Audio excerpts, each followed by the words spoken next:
That wasn't the plan. Hello, Courtney. Hello, Emily. How Good are day to you? you? I'm well, madam. How are you? I'm not great. I've been really sick for about a week now. Isn't that cute?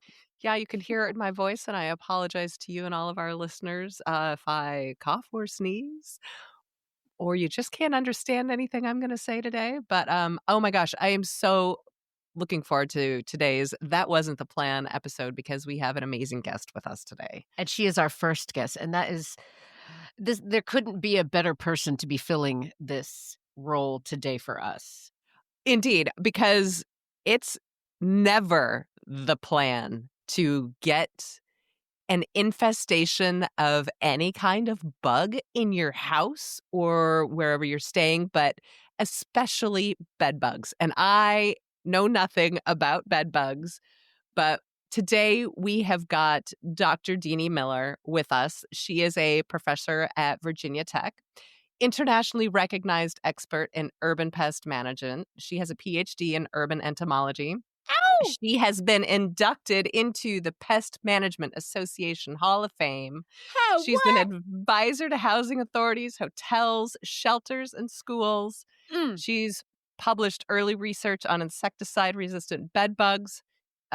She has won numerous awards for her work in urban entomology, including the Pest Controls Industry Crown Leadership Award, the Entomological, whoa, I didn't say that right, Entomological Society of America's Eastern Branch Distinguished Achievement Award in Extension, and the Gamma Sigma Delta Award of Merit in Extension. And she's making a national effort to change integrated pest management to assessment-based pest management, or APM. What?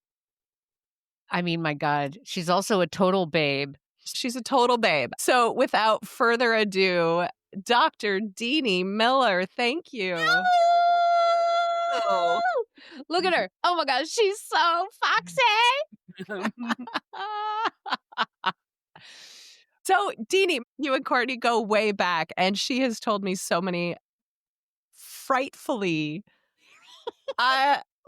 amazing and just stories about you. And when I say frightfully, just the fact that I've never known an entomologist or anybody that has spent their life researching the bugs, because I get creepy crawlies all over me. I can't deal with anything that has legs. She's a weenie. I'm a big pussy. It's 100%. Yeah. I would like to do my own little introduction of Dini, just a quick little of how I know this woman. So we danced together to the song Formation by Beyonce down Constitution Avenue in DC for the Women's March in 2016, or was it 2017? We also got to see the bras in the trees. Hell Dini, yeah. when we walked by the HUD building, she was like, I'm going to go up in there. I'm going to talk to Ben Carson about his policies. And I mean, she inspirational. We also went to Best Friends, which is in Utah. And what was the name of the city? It was Kanab. And we stayed there and walked dogs, cleaned up dog poop. You can go and volunteer there. They have the best salad bar I've ever had in my life. Dini allowed me to come with her when she was going to this house in Southwest Virginia that was infested with bed bugs. She was vacuuming them up. But while doing that, she'd also brought multiple cages to catch the feral cats that were loose at the house so that we could take them to a vet she was connected to fix them and then bring them back. So while she's sucking up bed bugs inside, I'm trying to catch these terrified feral cats in this giant cage. And I think we caught 4, 5. Yeah. I mean, Yes. Incredible. Like, that's just the tip of the, I mean, Dini, I know I'm forgetting so much. Oh, and I filmed her while crawling underneath a house in Christiansburg. It was like the crawl space. So we're in the dirt. We're both wearing coveralls, and she's talking about the termite damage all over. I mean, it's the coolest thing in the world. It was like a dark, scary basement, and we're crawling around. I mean, I'm sorry. Dini, you have the face of an angel. Never, if I approached you on the street, would I think This lady knows her bugs. Bedbugs and cockroaches have Oh, ruled my life, and I've gotten to spend time with ants and termites, but bedbugs and cockroaches are the main thing. so tell me, Mhm. how did you get interested in this? You just never know where life is going to take you. And this is what I always tell students. You just have no idea. I came from kind of a disaster family. My mother married 6 times, and I was thrown out of the house by her 19-year-old boyfriend before I finished high school. Oh gosh. And finished high school after staying at friends' houses, and then went to work full time at department stores, and hitchhiked out to Grossmont Community College at night with my friend Jane and took classes, and then ended up with various boyfriends and worked for Woman's World shops. And my mother ended up splitting up with that boyfriend at one point, and my boyfriend and I split up at that time. And I ended up sleeping on the floor of her hallway for a few months. But the man who was identified as my father, um, who I knew kind of on and off throughout my life. His wife, Edwina, who is like one of my best friends now, sent me an application to UCLA. And I didn't want to disappoint her. And I had a 4.0 in community college at that time. So I applied. And because I was 26 years old and was going to have to quit my job in order to go to college full time, I was considered a non traditional student. So the state of California paid my way. And I moved up to Fantastic. Los Angeles and went to the UCLA campus. And it was the first time I didn't have to put on pantyhose and high heel shoes, on a Mm. daily basis and stuff. And I went and on my third day on campus, I went and kissed Powell Library on the brick. Oh. I said, "I am never leaving academia," Oh. because it just seemed so great. And I was a geography ecosystems major because that was the most transferable units from my community college. And it was the first time living with my father and his wife. Did that for a while, but then it was such a long commute. I ended up having to move to Santa Monica and rented a little tiny room in somebody's apartment that was their converted balcony, basically. And, it just so happened that I realized I was a biologist when I got to college full time. And I loved geography ecosystems, which was my major, but biology was a big deal. And I went out with a biology course where we were out in the Mojave Desert and I studied some kind of beetles. And I didn't know what kind they were. So I took them to the Museum of Natural History and had them identified. And while I was there, I said, "Hey, do you guys need any volunteers?" And the gentleman said, he is a famous entomologist at that time, said, "Well, I don't, but Dr. Art Evans, who runs the insect zoo, would probably like to have some volunteers." The So insect I zoo. started working as a volunteer at the first insect zoo that existed in the United States, and that Real was at the Natural History Museum in Los Angeles. I did not know that. That's awesome. Yeah, and I thought, well, okay, then I will study beetles or something. So when I started applying for graduate schools across the country, out of the blue, here came this graduate student in the geography department that was just going to help me. And he helped me put together the applications. I don't remember his name off the top of my head, but he said, "Well, if you're going to study bugs, you need to go to the University of Florida." And I'm like, "What?" And he said, "Yeah, go to Florida." And I'm like, "Why?" He goes, "Oh, they've got more bugs than anywhere else." Yep, sounds about And right. sure enough, I applied to Florida. I have one professor who is going to take me on as a graduate student working on some other kind of beetle. I didn't know what kind. But then I had another friend from high school, Therese Reichert, who said, "Make sure you get a letter from him saying he's going to give you an assistantship." So I call this professor up and he says, "Oh, I'm sorry. I can't fund you because I just lost my funding for another student, so I can't take you on." And I'm like, "What do you do now?" Well, Yeah. this other graduate student who was helping me says, "Have them circulate your file." So I call up Florida, the Department of Entomology, and I say, "Circulate my file." That's Well, awesome. then the miracle happens. Out of the blue, I get this call. It's like, "Hi, I'm Phil Kaler." And I'm like, "Phil Kaler." I'm working as a waitress in Malibu at the Malibu Sea Lion at this Wow. time. And he's like, "Yeah, I got left out of the brochure, but I'm a professor here at the University of Florida in the Department of Entomology."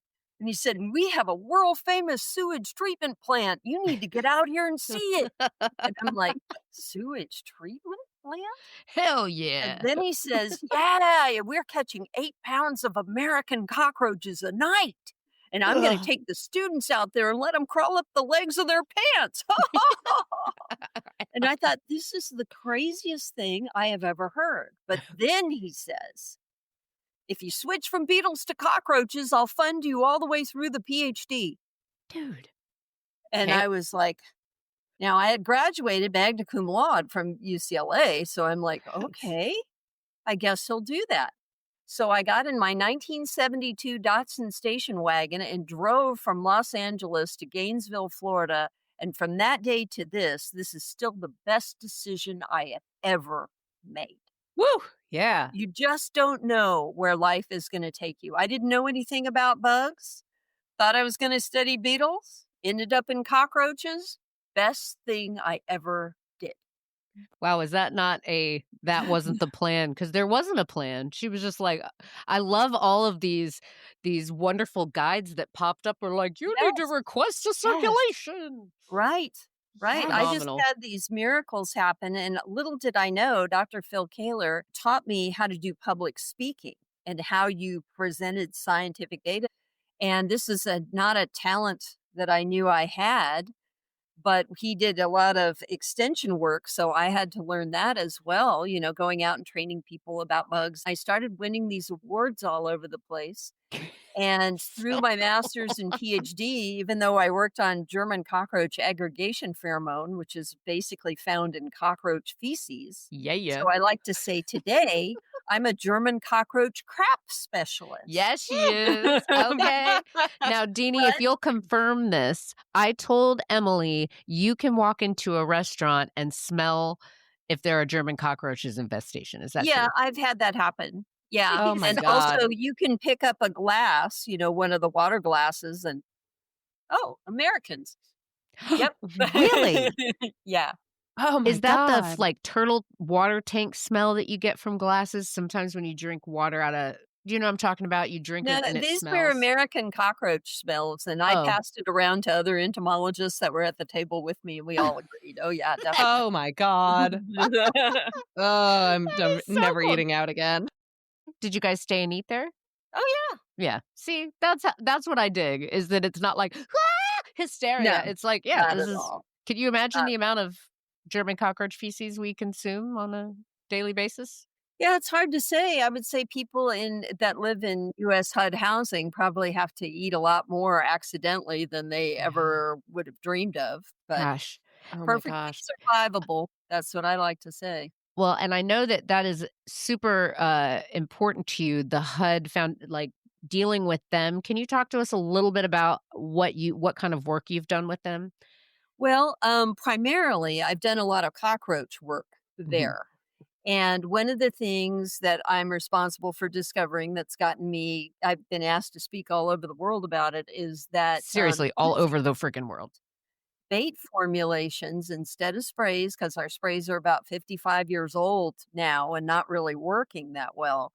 And using the gel baits and placing them in these wax paper tacos, we use cut right wax paper, and we only found that out by accident. And that seems to attract them over.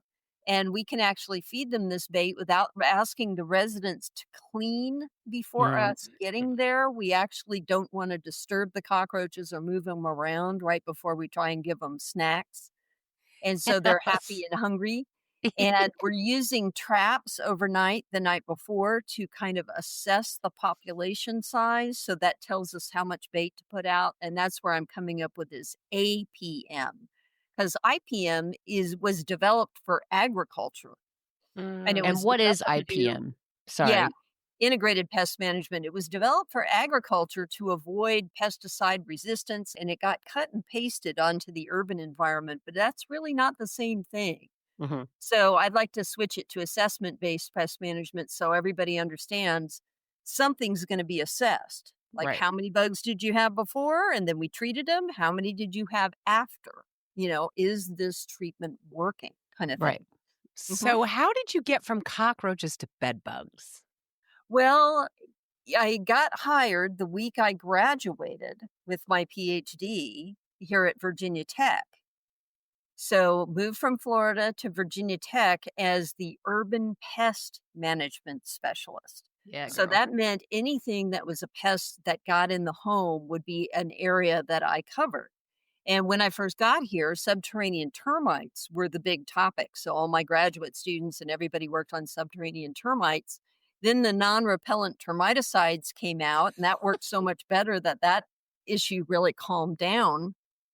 And then we were working on ants primarily because the cockroaches had gel bait. So I wasn't really working on cockroaches that much. But about 2004, I had a graduate student come into my lab who had worked for the pest control industry. And he said, "Yeah, I want to work on the hot new thing. What is it that everybody's talking about?" And I'm like, I hear bed bugs are becoming a problem. Mm. And so I got into them early on and started doing bed bug work. And my work is not like molecular based and that kind of thing. It's very practical because I have a 70% extension appointment where I have to go out and take university research to people who can use it as part of their job. Mm. So that's why I go out in the field, do all this work on it myself so I know how long it takes, how hard it is, whether it's reasonable or not, what the results are.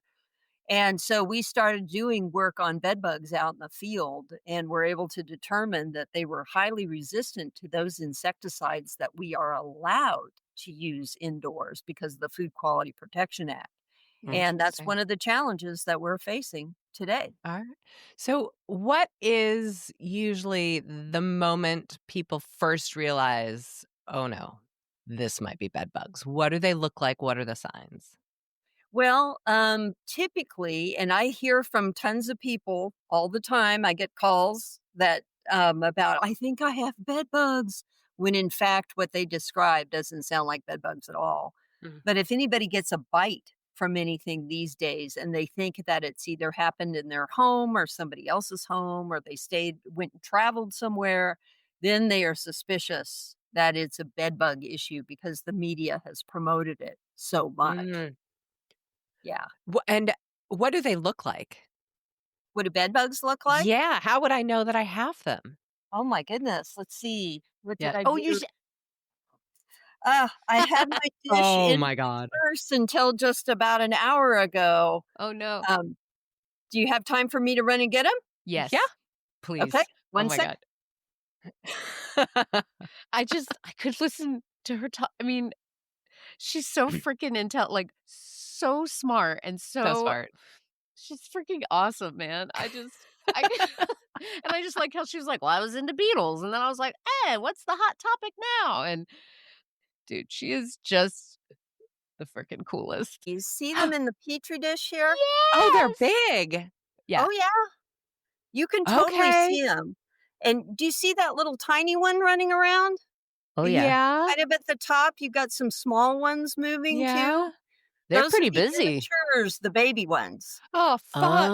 Oh. Okay. Okay. I'm sorry. I'm like, what's the word? Formicating? FORM, when you feel like something's crawling on you? Oh, Well, the God. thing about these guys, we like to say they're the size and color of an apple seed, the Oh, adults. okay. Okay. But they go through 5 immature stages before they become adults, where they have to shed their skins, grow, you know.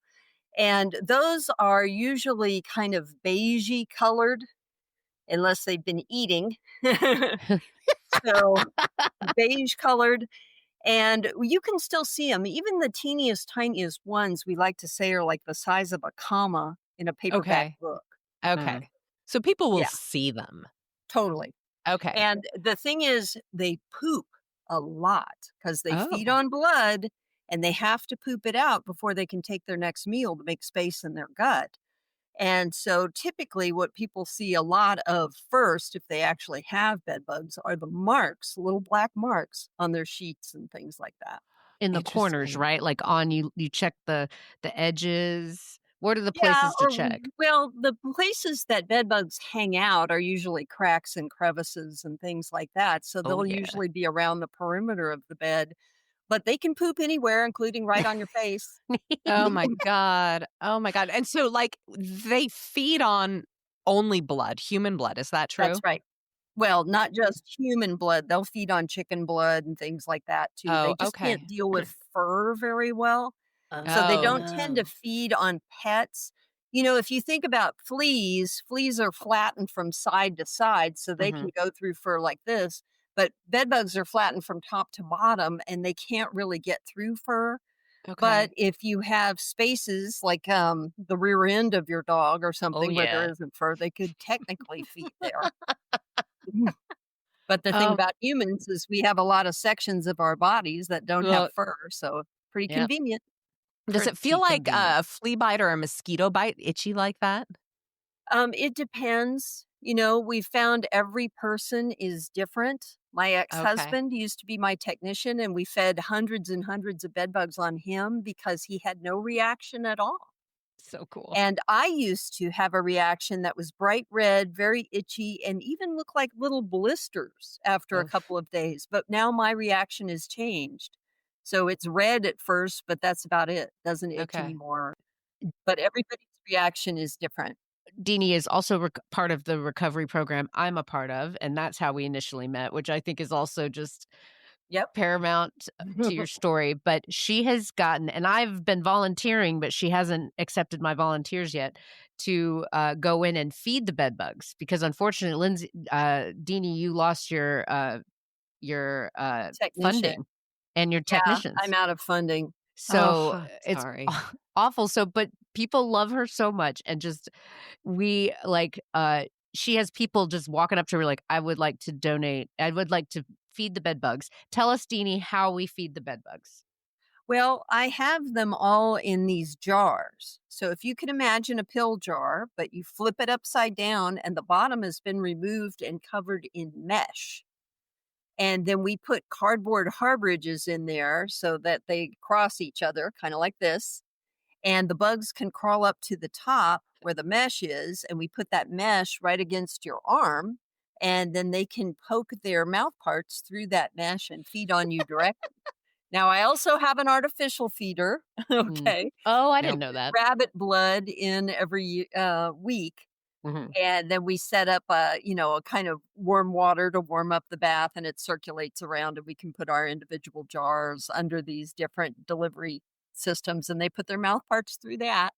This Oh is god. so but I Oh would my love god. to do it. I would love to do it because I Oh, just they'd be think happy to be fed by you. Yeah, they'd like I it. would absolutely love to just have that experience. I'd love to know what my reaction I believe All I these get guys red would be bumps. happy to come over and Oh, feed on you right now. I keep wanting you to A crazy to Courtney. pretend to accidentally spill it on the computer screen so that Emily thinks that it's all over her now. Well, let me ask you, Deanie, who actually gets bed bugs and, like, how does that happen? How does one get bed bugs? Can it be anybody? It's these days, the demographic that I'm seeing that really has a lot of bed bugs and is having to deal with them on a regular basis is the elderly. Mm. Oh, interesting. In, like, a lot of retirement communities, nursing homes? Well, it's nursing homes, assisted living facilities, dialysis centers, medical Mm. centers, and then people that live in individual homes, because I just did a training presentation yesterday in Henrico for a bunch of social service people who go into homes. And one of the big problems they have is a lot of these social service people don't want to work with their clients anymore if they've got bed bugs in their house. Yeah. And so that's one of the things as I'm training them is they don't need to be afraid. I crawl around in these marvelously infested places all the time, and I've never once brought one home, and I'm not very careful. But extra sticky lint roller is your best Yep. buddy. She did that with me when we were in the house that meanwhile, she's vacuuming up bed bugs and I'm trying to catch feral cats outside. The house was very messy, but she had me wear light colored clothes, light colored shoes. And then afterwards, we went to the lab and she lint rolled me and mainly in my zipper flap. And I remember because that's a spot that they'll sneak into, but they're not. They don't hop. They're not like Right. fleas, so it's not Okay. like they're like gonna be all up in your everything. Like I learned Yeah. that from Deanie. You don't need to be afraid that they're gonna be like laying eggs on you. Is it a sanitary thing? So, like, people just not washing their sheets and cleaning their homes? No, it's not really the thing is bed bugs only care about blood. So they're Okay. there because you have blood, you know? And I wish washing your sheets would get rid of them, but no. It You doesn't. know? How do you get rid of them? Well, it's really challenging, and that's one of the problems we're still up against, you know? Again, our insecticides, if you hire a professional, are the insecticides we're allowed to use in a home are about 55 years old, and they're all this pyrethroid chemistry that came from chrysanthemums initially, but it's Wow. been artificially manufactured now. And we do have some fungal spore insecticides. That's relatively new, but that's up against some challenges too. Is making sure that all the fungal spores survive, especially if you're in a low income home where the humidity is high, above 30%. So it is quite challenging. I mean, we're having to scrape up bugs and eggs with using a vacuum cleaner. And there are heat treatments. That was a big deal here in the state of Virginia, but that's hasn't worked as well as it should because it really requires a lot of technician attention, moving the heaters around, checking the temperatures of every crack and crevice in your home. Oh gosh. And the challenge with that is a lot of people believed at first that you put the heaters in and you take them out 4 hours later, you're done. But we're finding out it requires a lot more work than that. So, fumigation is the only thing that is 100%. And here in the state of Virginia, because drywood termites, which are the fumigation market really across the United States, don't exist here in a lot of the Huh. more northern states. So it's not like California and Texas. So we only have one company, it's Dodson Pest Control, that does fumigation, but that's the only thing where they tent the house that is 100%. Mhm. Otherwise, you're relying on a human to inspect every crack and crevice in your Oh my home god. and then hit each bug with a hammer, basically, whether you call that hammer a spray or Oh my something god. else. So, do So, you can sorry. bed bugs live anywhere in the world? Like, any climate? Well, they don't do well in cold locations. However, that being said, I've been to Antarctica and they've got research stations with people living in there with heaters. Yeah, if I brought some in, they'd stay there. So anybody Oh god. Okay. accidentally with a bed bug on them, and they're a big problem known in Alaska among the native Alaskans too, because they've been transported in. So if there's Gosh. blood around, they can do fine.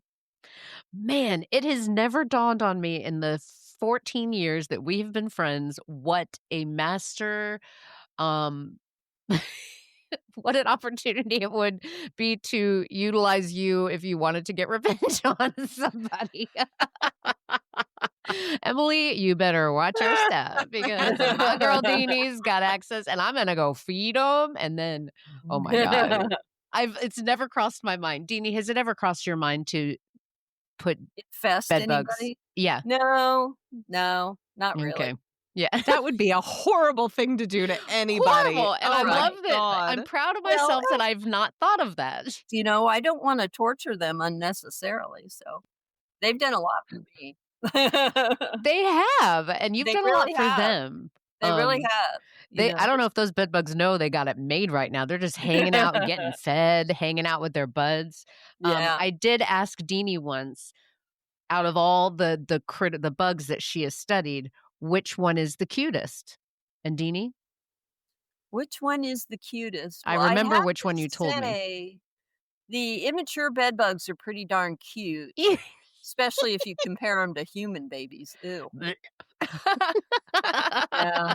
I must admit, my mother made it clear how much she enjoyed having children, so I've never wanted to have them, and I see human babies, and they just freak me out, and they're covered in pathogenic organisms, so, Oh, Woof. every time I've picked up a child, I swear I lose my voice, like, in 24 hours. you know? So Wow. I'm sticking to bugs, definitely. Yeah. So, unfortunately, we can't spay and neuter our cute little bed bugs, but how can we prevent them from spreading if we get them, like, from room to room, or is Well, there no that's the way? challenge because a lot of times, even if they're not hungry, they're active at night and they may just do a lot of wandering around. Sounds And like us that's in LA, Emily. scientific literature. Yeah, that they just move around, and they don't. Research studies have shown that our CO2 really stimulates them to get them moving because it's like walking into a place and go, wow, I smell bacon. Oh, You don't wow, know where yeah. it is, but it smells good. And so Yeah. Oh, you start goodness. looking for it. Wow. But these guys, even if they've already eaten, a lot of times will hang out in an aggregation with each other. But then females, because they're sick of the males trying to mate with them, they have a Mm. method called Typical. traumatic insemination, Oh, that's right, I forgot about this. This where is the awesome. female is literally stabbed in the side by the male's paramour, and she is injured from that. And actually, females that are able to get blood meals and get away from boyfriends and stuff have 25% more eggs they produce than the ones that are mated with consistently because they don't have to like recover from their injuries. Can you believe that? Oh my god. At Yeah. first, So, I was excited because I remembered it. I thought it was reversed, but it's actually the male bed bug stabs the female. yes. And that Fuckers. causes the female to wander away from the aggregation and then start laying eggs in different locations. And she's going to lay like 10 eggs over the next 5 days or so. But there'll be two of them here and two of them there and two of them there. And that's another challenge we're up against because we'd have to find all of those eggs to get rid of the infestation. And that single female is the one that's capable of starting an infestation if she gets transported to your home on somebody's sweater, Mhm. How many you know? eggs generally will a female lay? Well, over time, it really depends. It's probably about 70 during her lifetime, given the correct temperature and things like that. In the old literature, it says, oh, they lay 500 eggs. No, that's not modern bed bugs at all. Okay. But if they have regular blood meals, they tend to lay eggs about every week and they'll lay a couple a day each day. Is the egg filled with a lot of bed bugs, or is it one baby bed bug per One egg? baby. Okay. Yeah, one Whew. embryo in there. Okay. Okay. Oh. I mean, isn't Yeah. Oh, that horrible? The poor female bed bug. What a Yeah, she's life. got kind of a tough life, but if she can get away from the dudes and just have access to blood, she'll be fine. And I mean, that sounds about right for any female. I'm telling you, I'm like, sign me up. I'll drink blood. I just need access to food and I am good. Yeah, So, that's kind of her life. if somebody who's listening thinks that they have bed bugs, what should they do within like the first 24 hours of noticing it? Well, they need to find out if they really do. So they need to Okay. look for fecal spots. And again, the immature bed bugs have to shed their skins, shed their exoskeletons on a regular basis in order to molt to the next life stage and get larger.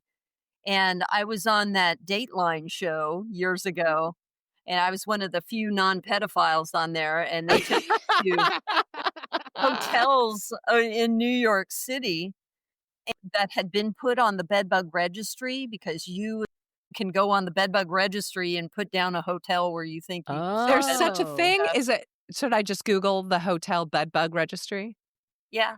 Oh, I had no But idea I'm the, doing but the that. thing is, let me just say, I'm in a different hotel every other week. I was in a hotel not last night, but the night before. And in the last 20 years, I've never once looked for bed bugs and never once received a bite or anything. So That's good to know. hotels are kind of the focus of the media because they like name brands.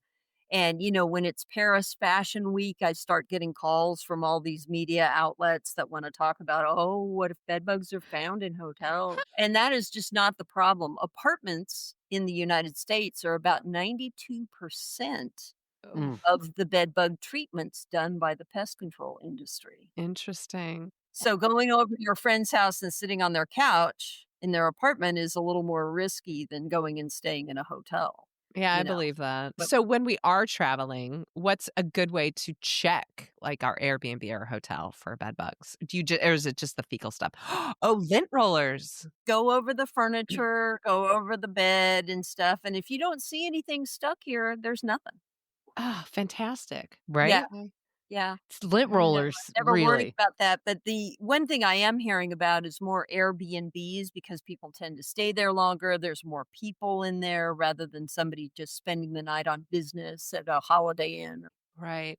So they can latch onto people and get in your clothes, and you can take them from one location to another? Well, yes, I have seen that. I was over at this one couple's house. They were an elderly couple that were having their home fumigated, and it was kind of a fancy house, but, they were leaving, getting in their car, and I'm talking to the lady outside picking bed bugs off her sweater, Oh and god. they're gonna go stay in a hotel overnight, so I'm like, "Oh, that hotel's kind of at risk," kind of thing. But that's yeah, one of the issues is people can carry them on themselves. Mm. But a lint roller, man, lint, Yeah. just Yeah, always have the a lint lint roller roller. is the answer, really. Okay, good to It's know. so cool. What have you seen what does, like, an Yeah. infestation do to people emotionally? Hmm. Well, it depends on whether they're conscious of it or not, okay? Okay. So, I'm going into a lot of these elderly homes, and these will be private homes, fancy homes, and the people are not really affected by the bed bugs there, and I'll talk to these social service organizations, and I'll show them all these pictures of these infested places, and I'll Mhm. always get the question, "How can people live like that?" Well, these people have about 15 other problems that take priority, Yeah. mental health issues, physical health issues. And the other thing about getting older is your immune response gets older also. So you don't necessarily have these itching red welts. Now, people who are younger or have kids that are in apartments that are marvelously infested, there's a lot of Marvelously. shame associated Yeah. with it, Mm. and they don't wanna have people coming over, Mhm. and I did just talk to an elderly couple, as a matter of fact, that thought they had an infestation, and I saw a couple shed skins, but that was it. Mm. But they hadn't had anybody come and visit them for over a year, Oh, and people will goodness. isolate Yeah. and things like that, and that's really a shame because you've just gotta go on living, you Mhm. know? Yeah. So, but there's a lot of shame usually associated with having bed bugs, and of course, people don't like the bites if they are really susceptible. Some people have much more vigorous reactions than others, and that makes life a lot tougher. Yeah. And then we have delusory parasitosis people who just believe they have bed bugs, even though they don't have any biological evidence of any kind, and they'll obsess and spray their insecticide on their beds every night. There was one gentleman Oh. I talked to who was bald, Mm. and he would take raw hamburger and mix it with gasoline and put that on his head to sleep every night. And eventually, yes, his house burned down. I had talked to his What? wife on the phone, and she said, "Oh, yes, she totally was in line with him about the fact he had bed bugs, not her." And Oh that my he was the god. one getting bitten. I'm like, that doesn't make biological sense, But I'll go into these places where a lot of people will have 30 prescription medications. Mm. And Dr. Nancy Hinkle at the University of Georgia, who I was in grad school with, who's really an expert on this, that delusory parasitosis in Wow. some cases may be caused by prescription medication interactions Wow. Really? because certain medications make you feel like you have crawling underneath your Mhm. skin or they may Mhm. give you some hallucinations. So Oh, some real fascinating. challenges out there. I've definitely had a medication that I was certain I had lice, um, Mhm. and this was I was after rehab, but not in recovery yet, and I remember I had my sister check my hair because I could feel it. There was and I feel it on my skin sometimes too. It's a side effect of one of my, um, one of my many medications. You gotta keep me medicated, folks. Mm. What's the worst infestation you've ever seen, Deanie? What comes to mind? Well, the one that I have pictures of is where we were in Oh, Vinton. really? Yeah. Mhm. Yeah, I've seen some really bad ones since then, but that one was really the most extreme as far as, the couple that were in that couch bed 20 hours a day because he Mm. had pancreatic cancer, she had had multiple strokes, and just the sheer number Yeah, of bugs there, I it was remember. just crazy. And the idea of trying to get them all out of the house, we finally ended up fumigating that place, Oh, and you that did? Okay. that worked, yeah. But it's just, people are living with thousands upon thousands and having Wow. to have them in bed with them on a regular basis and then worry about their clothing and everything else, Right. cars, all that stuff. So, other than like bites and just what that can do, bed bugs don't harm you, or do they? Not really. No, just the Okay. bites. So, it's not like ticks. Ticks are known among entomologists for transmitting several diseases, and Lyme disease is, of course, a very long lasting Mm. issue. But no, bed bugs have evolved with humans, and evolutionarily, that would be very disadvantageous if they passed on, diseases to their food source. They are not known to transmit diseases or anything like that. Okay. But they will poop all over you. That's not very romantic. Deanie, the house that we went to and we took the cats and you got them fixed, which is incredible. What would have happened to that house, to those people, had you not done that? Because I believe, if I remember correctly, you just were doing it because they needed it. Well, right. I got called by this social service organization that was working out there. And one of the problems they were having is, again, the social service workers had to take the 77-year-old lady who lived there out to medical appointments, and they were refusing to do that going forward. So that's one of the main problems is if you need this service and you need this help and you've got bed bugs there, and then suddenly these organizations are arbitrarily making these policies that they aren't going to have their employees go into these facilities anymore, Mm, these homes, then that's leaves these people at risk. right. If they're not able to see the doctor and, get their medications and the things that they need, that is very, very challenging. So that's a good thing to point out as a health risk It's there. incredible, Deanie, because you do so much. So I mean, do you consider yourself a humanitarian? I really don't use that word for Mhm. myself at all. I'd say more that because I'm an entomologist and I work on urban pests in particular, the human factor Mhm. is such a big issue. Like my colleagues that work on agricultural pests, they work with pesticides, they work with crops, they work with insects and things.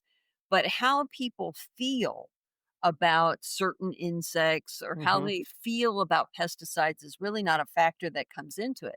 But when I'm teaching my urban pest course, I always tell the students that we have to deal with the human aspect, their behaviors, their feelings towards insects, their feelings towards insecticides and stuff, so much that it's really a social science. Mhm. So I would say instead of a humanitarian, I'm also a social scientist because I have to deal with Absolutely. humans on such a regular basis. Yeah. And then while you're doing that, Deanie, you're going to this house and that you think ahead and you're like, they had a bunch of cats.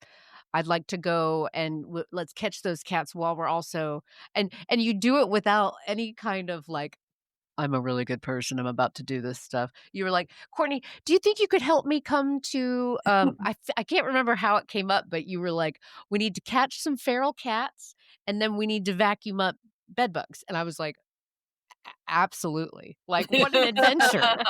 And she does I mean, it's incredible, Deanie, the work you do, and I was really inspired about the work you were doing in the Richmond government housing, and that was not bed bugs, that was the German cockroaches, but Correct.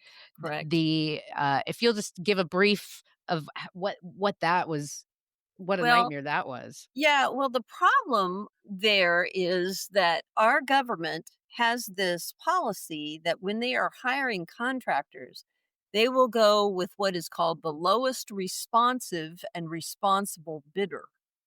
Mm. And the consequence of this is if you're going with the lowest bidder, responsive means they're willing to go online and fill out the forms and all that sort of stuff. And responsible typically means that they have a history of actually doing pest control. And what happens is, though, is that these managers at these apartment complexes, these communities and stuff, will end up going with the lowest bidder. Mm. And if they have 4,000 units, like Richmond Public Housing, for example, and they have a bidder that bids $5 a door and another one that bids $6 a door, they'll go with $5 a door. But, so one of the things I saw that happened at Richmond Housing, they paid $6.10 a door in 2010 and then $5.44 a door in 2020. You Wow. know, think about that. Stepping it And down. what that is, the break even cost is about $1.50 per minute, and it takes an average of 49 seconds to get inside the door. This is knock, knock, knock, wait, wait, wait, knock, knock, knock, wait, wait, wait, knock, knock. Okay, pest control coming in. Then you hear a voice in the back, just a minute. Mm. Okay.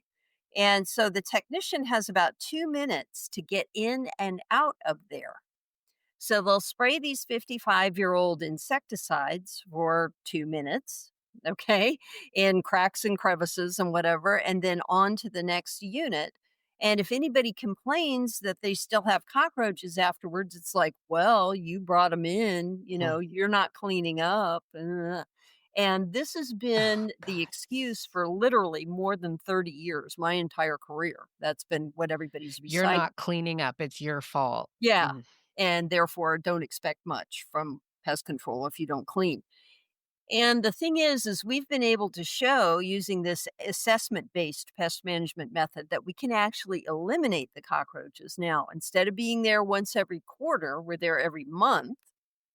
We're applying these baits according to the trap catch, so that dictates how much bait we apply, which will make a difference in the cost because the bait's about $6 a tube. And then the amount of technician time, if you've got a heavy infestation, which means we caught more than 500 roaches in all three traps overnight, then that's going to be about 15 minutes we'll be in there. Yeah. And so that increases the cost, to maybe as much as $40. That's just the cost. That's no profit or anything. But arguably, US HUD has not paid for pest control Mm. for close to 40 years. They've been paying for pesticide application only. Okay. Which is Realize doing those are nothing. not the same things. No. Pesticide application is not pest control. And so I really want to get our federal government to pay for pest control Mm. and require, rather than having just somebody come in and treat, whatever that might mean, Mhm. to actually provide documentation of what the pest population was before and after and show that they're actually having an impact, reducing and eliminating. Because we've been able to show if we started in the wintertime and stuff, because the cockroach populations double, triple, and quadruple during the summer, that we can actually Mhm. eliminate them and Wow. then go on for the next 7 months of the study, even going through the summer, and they never come back. And everybody Yeah. wants to say, "Oh, they're coming from next door." Well, we've got data to show that in these 8 plexes where we've done 1 unit, if they don't come back over the next 7 months, they're not coming from next door, you Mhm. know? So we have shown that we can get rid of them, and it doesn't take anything superhuman, but you've got to pay what Mhm. pest control costs. And if I went over to one of your ladies' houses and you had 16,000 cockroaches there, you Mhm. would think twice about paying $80 for me to go and do baiting every Right. month, Absolutely. you know? And then we'd get rid of them. But nobody has asked for any documentation of actually getting pest elimination. And that's what we need to do there. And that was the mission I was Is that on. something you're currently working on then? It was until the Trump administration, Mm. because US HUD has now, they used to have a grant program and they had all these home inspectors and everything. All the home inspection positions have been completely eliminated across the Oh United god. States. Their granting program, they have eliminated probably more than half of their employees. And that is at the government level, all the way down to the housing level. So nothing's going to happen anytime soon. Ladies and gentlemen, Mm. whoever's listening out there, your bed bugs and cockroaches are brought to you by the Trump administration.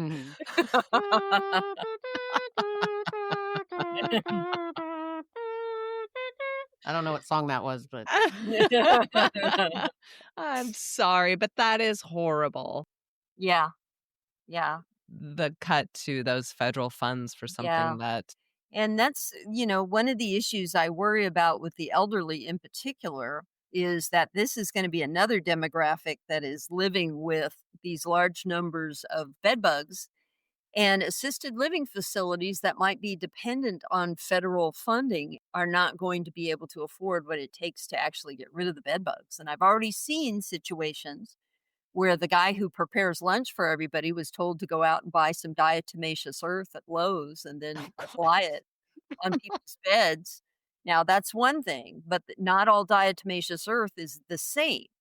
So there is a pesticide grade that is registered, but then there's another type that's used for pool filters that's heat treated and it's converted into shards of glass and no longer kills bed bugs, but it is an inhalation hazard. oh And boy. imagine applying that to elderly people's bedding. so they told their chef to go to the store and get what was it called? It's a fascinating name. Diatomaceous earth. What is Diatomaceous Because earth. people will read on the internet that diatomaceous earth kills bed bugs, but there's different types of diatomaceous earth that are Mm, used for different things. it's fascinating. What? So it's Yeah, I can complex. only imagine that getting into your lungs and what that would Yeah, do. Yeah. yeah. Oh boy. I mean, it's So there's a retirement lot of homes. craziness that goes on out there, and I'm just worried about, elder care Yeah. facilities and organizations and stuff that are going to have to deal with these bed bugs going forward and how they're going to do it. Deanie, can you tell me what would be the most helpful for you, being someone in the trenches, literally, the taco trenches, the taco bait things? What would be the most helpful thing for you? Like, I know you need funding. Like, what can a person like me or Emily pretend we're not friends and I can't just go to you? What would be the most helpful thing to do?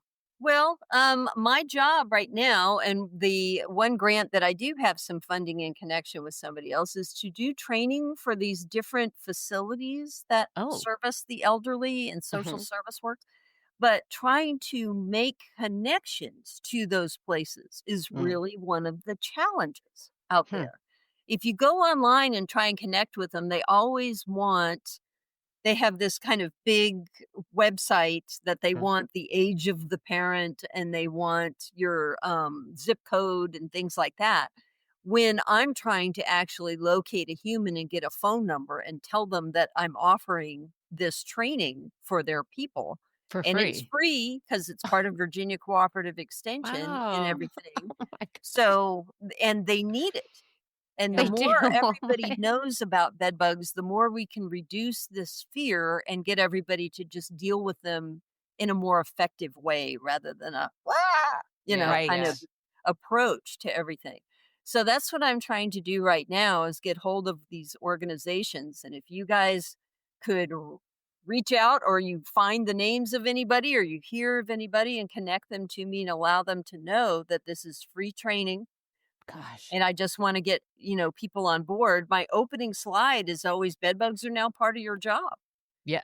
Yeah. because if you deal with other humans, Yeah. that's part of the deal, and just being, in fear is not a benefit to you or anyone else, No. you know? No. Yeah, living in fear is not the way to go through life. But back to that, if people need to find you, where can we find you? Well, I'm here at Virginia Tech. Okay. My email is diniM@vt.edu, and my phone number, 540-231 4045, That's going to and be that's my ringing off the hook. office. I know, Dini, oh gosh. Yeah, They're no, coming for you, Dini. I have people call me every day that are aware, and I talk to them. A lot of people call me about things that they see or they think in their home that might be Mhm. a problem, so that's my job. Yeah, what other resources can you share with our listeners? to help them be more educated instead of going down that dark, fearful rabbit hole on the internet? Well, if you go to VDAX, the VDAX website, VDACS, that's in Virginia. Okay. Okay. So that's the Virginia Department of Agriculture and Consumer Services. Oof, it's a So mouthful. you type into Google VDAX bedbug, all my fact sheets will come up, and I've Oh. written fact sheets on, bed bugs in social service organizations, bed bugs in apartments, how to use heat to treat bed bugs, how to deal with chemical methods, non-chemical methods, how to identify an infestation. And it's all got pictures and text, and each one of them is about 4 pages long. So cool, Dini. So I have to produce all of these fact sheets and make them available for the citizens of the state. And VDAX paid for these a while back. That was really nice. They gave me some funding to actually write Oof. these and post them. Thank goodness. And it's people just need to understand what's real and not some of the crazy stuff that's Yeah. out there, that's just intended to get people scared and things. Yep. Oh, yeah. What if someone wants to donate? What would be the best place for them to donate for Well, this they would cause? need to call me because there's some instructions on how Yeah. checks have to be made out. Oh, the university is very complex. Mm. But it's usually the checks has to be sent to our department. It has to have an accompanying letter that says they're donating it to my research program on bed bugs and things. Okay, Oh my fantastic. gosh. Yeah. Dini, you're just the freaking coolest. I just Yeah. can't get over how cool you are. It's Well, thanks for unbelievable. asking all these questions. We'll definitely have you back on because I could talk to you for hours and hours. I'm telling you, I told you. I'm telling you, there's so much more to Dini and all of her animals. Dini, how many cats do you have right now? How many cats? Well, if you work at public housing, you'll just find these cats that people will say, she's been pregnant 12 times. And then I pick them up with the idea that I'm going to get them fixed and find them a home. And then I fall in love. So I have 7 now. Oh, wow. 7 cats and a dog. Carol's here with me in the Oh, office. right now. Carol. She found Carol in Carroll County. And that's why Carol's named Oh. Carol. And Carol Yes. comes to the women's meeting every night. I've watched that dog go from dark, and now she's all gray in the snoot. And she used to be really timid and scared. And She's the best. She's the best thing that ever happened to me. Having this Oh. dog adopt me when I told her when I first met her, she's like, I'm your dog. And I'm like, no, I can't have a dog. I travel too much. And she's like, no, I'm your dog. And it's so she's true. the best thing that ever happened to me. Truly. It's so true. I remember when you got her, and me and our friend Sarah, we were like, Dini, you probably have to. You're like, I can't do it. I'm busy. I can't travel. And sure enough, you couldn't let her go. She's too special. She's But the isn't that best. amazing? Can you name off your cats really quick before we go? I just love hearing animals' names. Okay, so I have Olive, who is one that I collected from Richmond Public Housing, and Belle, who is 20 years old that I've had for a very long time, Pixie, who's 17 years old that I adopted, and she loves Carol, sleeps with her, licks her face every night and everything. So cute. And then Tiny, she's also from Richmond Housing, and then Stash, which is short for mustache, but she's a female that identifies as a male, so that's why she's Stash. Respect. And Stash came from Hopewell Housing. And then I have Tomas, who's my new husband, and he is from South Florida, was part of a feral colony. And I'm babysitting Smokey for over a right. year, who is our friend Lina's cat. And Smokey's the second male in the house. And he has kind of a hard time living with other cats, but he's very loving with people. Oh, yeah. So sweet. And Pixie has really short baby legs. I don't know why, but all cats have longer legs. Pixie's like, she's precious. She's a tiny So cat, cute. always has been. Yeah. But Oh, she Dini. takes care of my dog. Thank you so much for coming on our podcast today. Thank you. Oh, my Well, goodness. thank you for having me. And thanks for all your great questions. I Oh my appreciate gosh. that. You're the Yes. coolest, Dini. You're the Dos Equis man of the world. Except you Thank also don't you drink. so which much, she Courtney. is I the love most interesting woman in the whole world. Bar none. Awesome. Well, Courtney, thank you. Oh, my Emily, thank gosh. you. I This know. was wonderful. You're welcome. To all of our listeners, if you have any further questions for Dini, you can always reach out to her, or you can reach out to us at thatwasn'ttheplanpod@gmail.com. And you can find us on Instagram at thatwasn'ttheplan_podcast, or our website, thatwasn'ttheplan.com. And until next time, Courtney, Dini, thank you so much. Thank you, Oh, Dini. and let me tell you, That Wasn't the Plan was so great because just that title, I never could have dreamed my life was going to be about bedbugs and cockroaches. And it's gotten me all over the world. My life has been amazing. So you Well- never know what the plan is going to be. You don't. And that, I was going to say this earlier when you were talking about how your life just kind of unfolded that way, is always have an open mind. Yes. Be willing to say yes when new interesting opportunities pop up. You never know where life's going to take you. That's And right. True, true. Yeah, I'm a perfect example of exactly. You really are. And the They- coolest and the most bodacious. Yeah. My God. Rare. The best. I love her. I'm her biggest fan. I've got a locket with Dini's face in it. I keep it. Ladies, thank you Thank so you. much. We'll Thank talk to you, you again. Emily. Okay. Yes, bye. indeed. Bye. Thanks. Bye.